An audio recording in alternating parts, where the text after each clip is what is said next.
পীড়িত কারণ অগ্নির সমুদ্ভব সর্ব দোষ প্রশমনয় শিব পুজো করিষ্যামি। এবার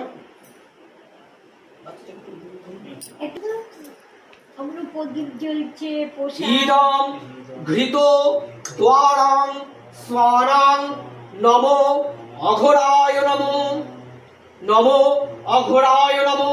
এবার শিবটাকে মাখন বলুন, নমস্তে বিশ্ব রূপস্য ভর্জামি পদ্মে পদ্মলয়ে শুভে সর্বত্র পাহিমাং দেবী মহালক্ষ্মী নমস্তুতে। নমস্তে বিরূপক্ষ নমস্তে দিব্য চক্ষুষে নমঃ পীনক হস্তায় বজ্র হস্তায় নমো নমঃ ত্রিশূল হস্ত ত্রিশূল হস্তায় দন্তপাশা শিপন